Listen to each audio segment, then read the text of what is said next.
إلهي ومليكي أنت تعلم كيف حالي وبما قد حل قلبي أن يطول عليه حسرته ومن جاوز الأربعين ولم يغلب غيره شره فليتجهز إلى النار. Ini hadis Nabi yang pertama di dalam kitab ini. Ciri-cirinya Allah berpaling daripada hambanya, bini-bini atau laki-laki, yaitu si hamba itu menggunakan waktu mengarja, memander, nang kadada faedahnya. Jadi orang yang membuang-buang waktu ada menggaduhi lagi Tuhan. Tapi kalau Tuhan menggaduhi, wah kada mau mengarja, memandar, nang kada berfaedah.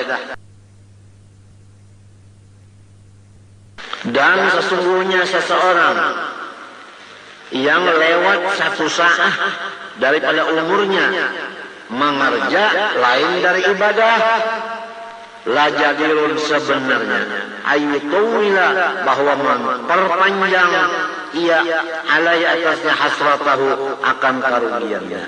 Jadi umurnya itu menambah kerugiannya. Buktinya isinya luput, bini-bini atau laki-laki habis itu. Jadi umurnya itu menambah kerugiannya. Buktinya isinya luput, bini-bini atau laki-laki habis itu.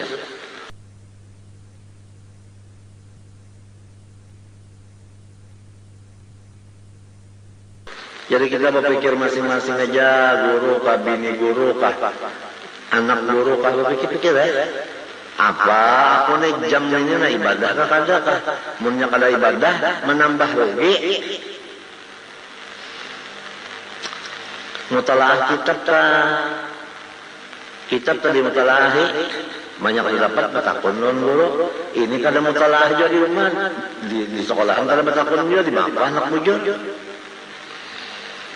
Dan siapa aja yang melewat umurnya 40 tahun dan kada banyak kebaikannya dari kejahatannya, silahkan ia mensiap-siapkan dirinya masuk neraka.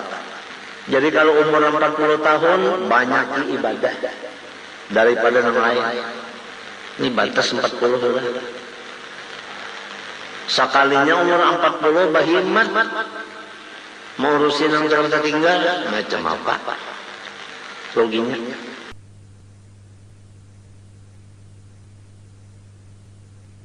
Nah itu hadis pertama. Tandanya Tuhan berpaling dari hambanya, yaitu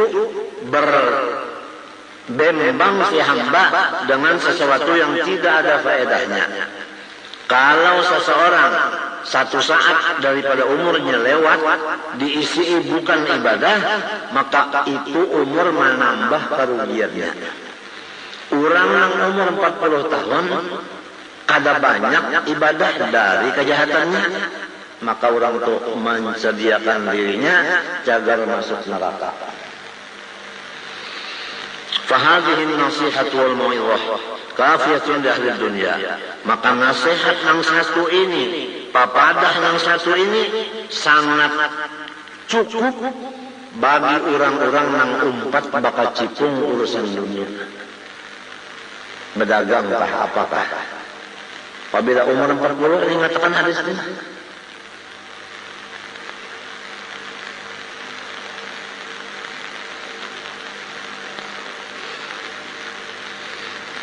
Ya waladi ay anakku fi'lun nasihati sahlun wa su'abatu fi qabuliha wal amali biha. Hai anakku, menasihati orang itu seperti khotib menasihati orang di atas mimbar, nyaman aja nang ngalihnya menerima nasihat lawan menggawinya. Ya itakullah misalnya hatibnya hari Jumat, tapi inya solong makanan riba, inya solong makanan riswah, nang masuk ke parutnya itu hasil daripada sogok lapar. Padahal yang membaca itakullah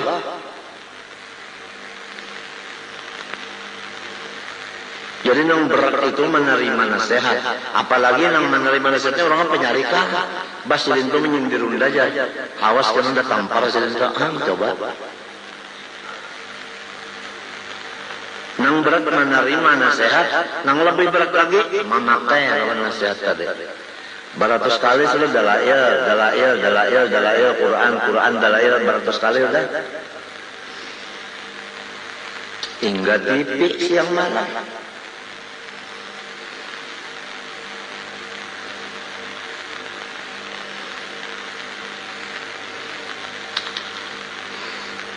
Lianna tu'man nasihati fi fami abidil hawa murrun.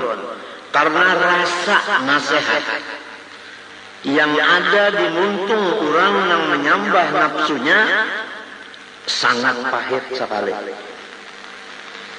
Nasihat itu didengar oleh telinga orang yang katujulan nafsu, maka nasihat itu dianggapnya pahit. Dianggapnya suara kata-kata sumbang, dianggapnya menyindir, dianggapnya ghibah mengumpat. Karena memang hatinya sudah naus. Jadi kita kada sembarang lagi begini malu kalau suara. Lamun wates korengnya bebangat baik berdiam.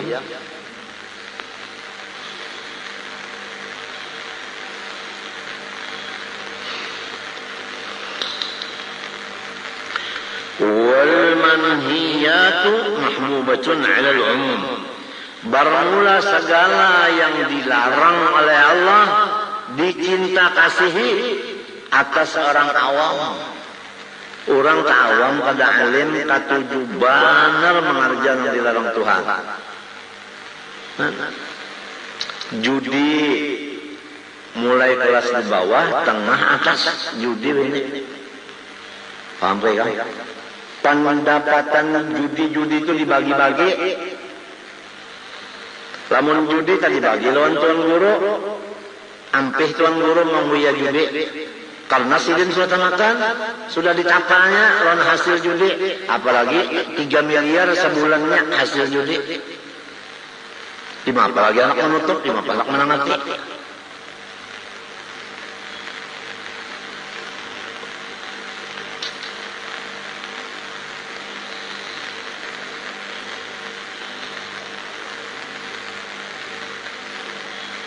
Narkoba, sudahnya korupsi waktu. Ya kan jam 8 ditugaskan mengajar di sekolahan. Sekalinya pukul 9 hanya mulai. Buliknya pukul 12, pukul 10 bulik sudah. Setiap hari arba saruanan gurunya, jadi muridnya bulikan.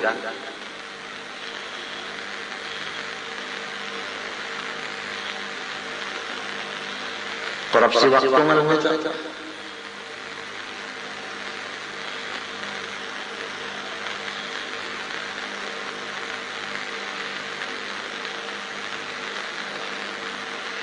Khususan inda man yabdulu himmatahu fi talabi ulumil rasam. Teristimewa bagi seseorang yang menghabiskan akan himmahnya untuk menuntut ilmu yang bakal mendapat pangkat. Lamu orang kan menuntut ilmu, apabila dapat berpangkat kena. Orang ini mendengar nasihat pada kata benar. Parasanya nasihat itu menyindir lawannya.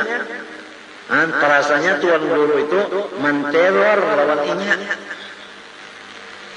Wal fadli, orang yang menuntut nama sahibul fadil, alimul fadil, Syekhul Fadil.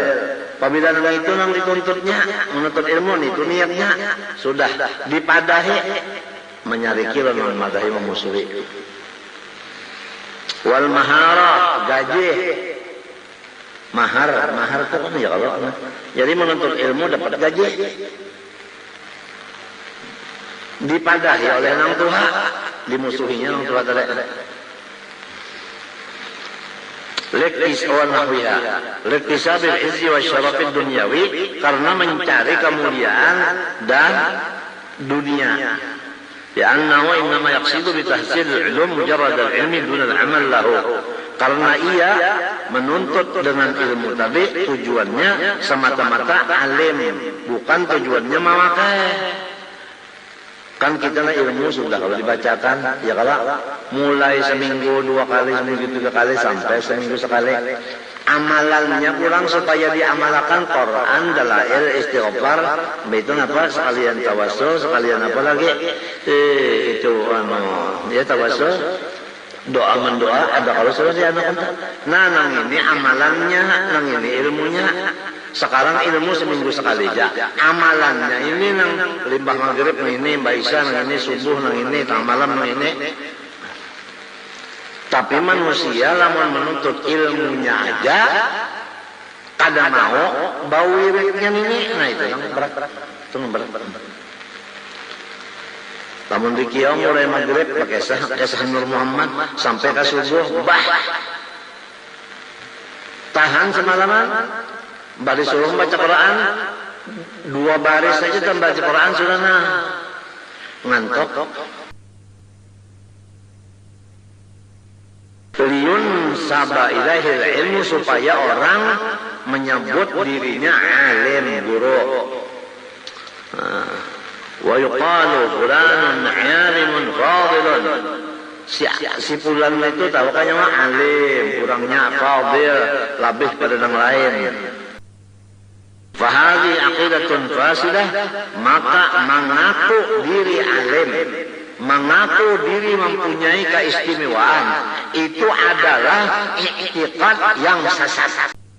Sebab i'tiqad yang jujur, nang alim hanya Allah, nang labih hanya Allah.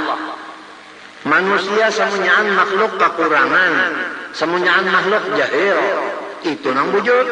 Ada di merasa dirinya alim, merasa dirinya labih, lalu terpingkuti sifat Allah. Itu nang jadi pengarasan mana tak? Kada sedikit orang kayak ini, kada sedikit. Ya nang tuha-tuha tu melajari, nang tuha-tuha tu melajari, nang hati-hatinya mana. Jangan bakawal si anu karena nyawa terjangkit karena bujuran tak. Kalau pina merasa alim, merasa ibadat, merasa macam-macam bujuran tak. Terlibat menyerongnya udah. Menjangkit benar sifat perasaan itu.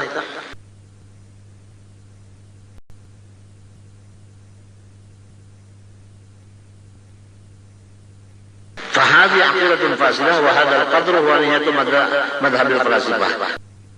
Nah, inilah maksud daripada madhab ahli filsafat.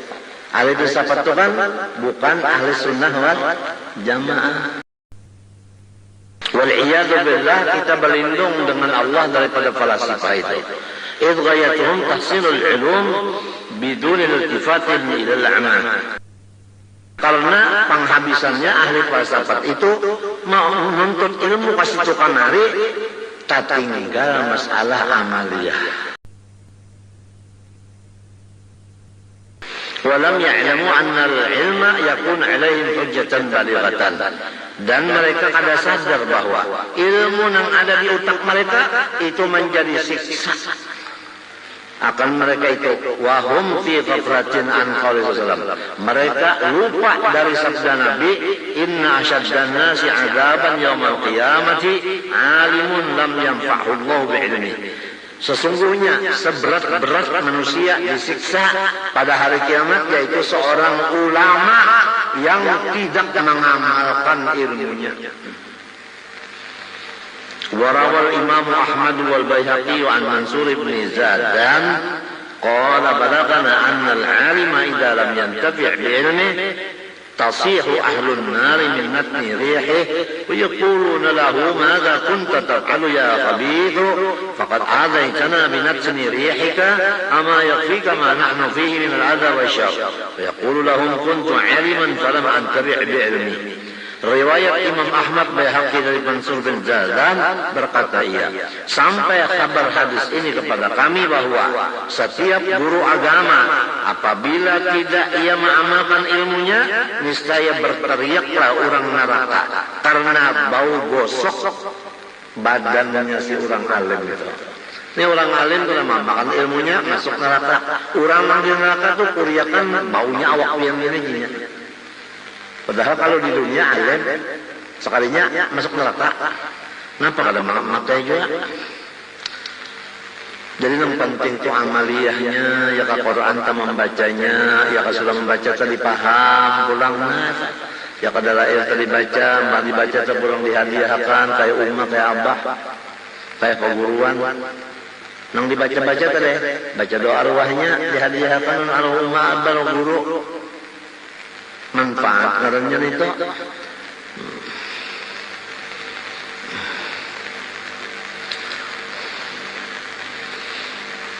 Ujar ahli neraka lawan ulama ini. Napa yang gawe? Hai orang yang jahat kana bau. Maka sampian menyakiti ulun dengan baunya pian. Kada cukup kan. Engkau sesuatu yang kami padanya daripada sakit dan kejat. Kami ini sudah sakit banget di neraka. Ikan pulang masuk kemari membau-bau nang bosok ini. Napaan? Jawabnya orang alim tadi. Nang jadi aku masuk neraka bau pada ikan. Lantaran aku ni alim tapi kada ma'amalakan. وحكي أن بعض أكابر أصحاب الجنيد رأوا في نعومي بعد وفاته فقال ما فعل الله بك. Dihikayatkan bahwa sebahagian daripada pemuka-pemuka muridnya Junaid al-Baghdadi melihat ia akan Junaid al-Baghdadi di dalam guring sesudah wafat Junaid al-Baghdadi, maka katalah murid, hai guruku Junaid al-Baghdadi, pian diapai Tuhan? Ujar Junaid, tohat tilka isyarat, hilang semua yang aku isyarat-isyaratkan. Wa ghabat tilka ibarat, hilang samunyaan yang aku pander. Wa faniyat tilkal ilum, hancur semua ilmu. Wa nafidat tilkal rusum, habis tulisan-tulisan itu hancur. Wa ma nafa'ana, tidak ada yang bermanfaat illa raka'atun, kecuali sedikit rakaat kunna narka'uha fi jawfil, yang kami mengerjakannya di tengah malam. Jadi ilmu pada perlu banyak, yang penting gawinya. Ini orang ilmunya sedikit tapi tengah malam sembahyang 2 rakaat, manfaat nang sembahyang itu daripada nang siang seharian majar.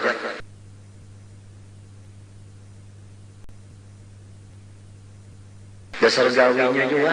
Maka apabila kita adalah alim lalu ba'amal, waktu kita nih haur banyak. Kada tapi kalau terima tamu lagi haur. Sudah ada gawian, jam ini, jam ini. Nang kasih tu kamar itu kalau udah sah kada bisa gawian. Reno sak denon itu. Mun orang ada gawian semian habis musalah atau faktor habis tabakur nazar. Musyahadah muraqabah ada semian gawian orang. Mun kita ini banyak pereh mahaur lawan orang nang banyak gawian itu nang jadi tepautnya. Kunna narqaha fi jawfil lail, nang kami kerjakan akan dia di tengah malam. Sembahyang tengah malam ni apa tengah malam? Nah, pegawaian tengah malam. Ayuhal walad yang bagi Allah takuna mukhlisan min amal khaliyan min ahwal wa ma'ani syarifatil aliyah wa alam yaqinan anna al-ilma wa jiradihi la yaquqa biyadika ila yawm al-qiyamah wa yattadihu laka hadha al-dharbi mithal. Anakku, sugianya bahwa jangan engkau itu kosong dari amal-amal soleh dan sunyi daripada sifat-sifat yang baik dan sifat-sifat yang mulia yang tinggi. Ketahui olehmu dengan yakin bahwa ilmu semata-matanya tidak bisa membantu engkau hari kiamat.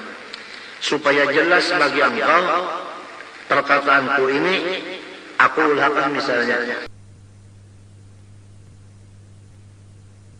Ara'aita, coba ikan pikir.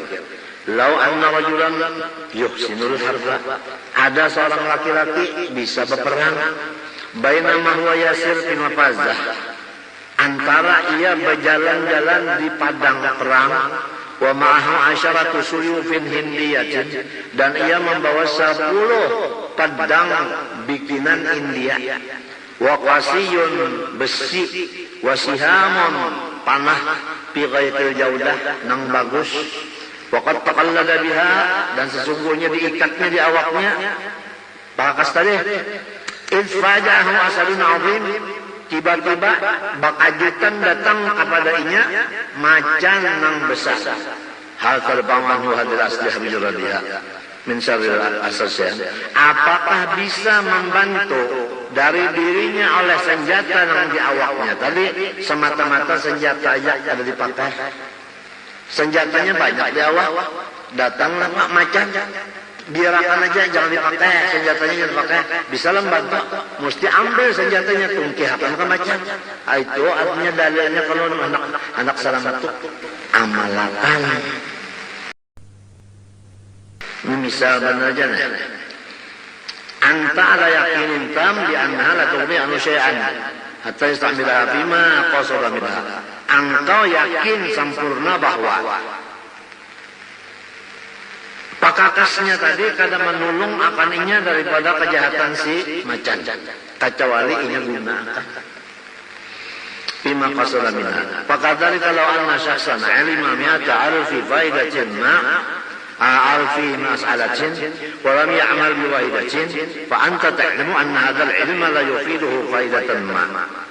Seperti demikian bahwasanya seseorang mengetahui ia kan 100.000 masalah, tapi sebuting-buting kalau diamalkannya, maka engkau yakin bahwa ilmunya yang 1000 itu adalah tidak membantu sebuting pun akan dirinya, karena kalian pakai.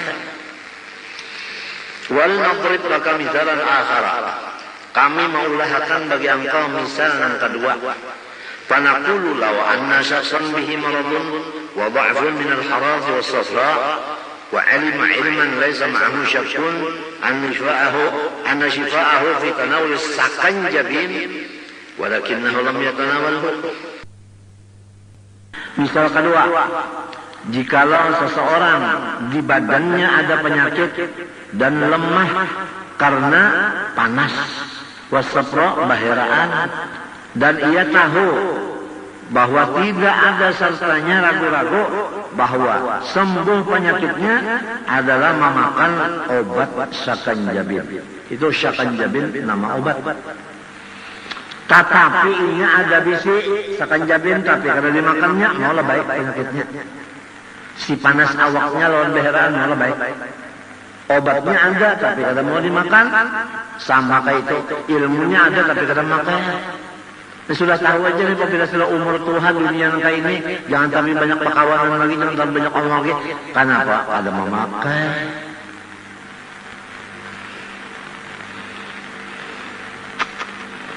Walakinnahu lam yatanawalhu, tapi ini juga kada mau. Fahadzal ilmu laysa binafi'in fi syifa wa la daf'in lida'ati amara bihi. Maka ilmu itu kalau kada dipakai tidak ada gunanya untuk kesembuhan. Lau kilta alfai ratli khamrin lam takun. Lau kilta alfai ratli khamrin lam takun litasira nishwanan idza lam tashrabi. Lau kilta, jikalau engkau menakar alfai ratli khamrin 2000 kati arak, lam takun litasira niswanan, tidak menjadikan engkau hilang ingatan. Lamun kada dikinum mbahna menuang meneraja 2000 kati araknya dituang, tapi kada dikinum-kinum maulah naok. Nangka itu juga 2000 ilmu sabuti-buting kada dipakai kada dahalakan. Nang kebanyakannya kita ini ilmunya banyak, tapi bau wiridnya pengoler. Ada juga yang sebutin pulang mana, bau wirid rajin, ilmu di lapasnya rugi juga. Matinya ujar Imam Ghazali, utlubul ilma talaban la yadurru bil amal, watlubil amal talaban la yadurru bil ilmi. Tuntutlah ilmu, jangan meninggalkan wirid. Gawi wirid, jangan meninggalkan ilmu. Mesti dua. Nuntut ilmu lomba amal aja nih, sudah dua. Nuntut ilmu itu mutalaah aja kali rumah serongonan. Nanti itu dipakai-pakai ya.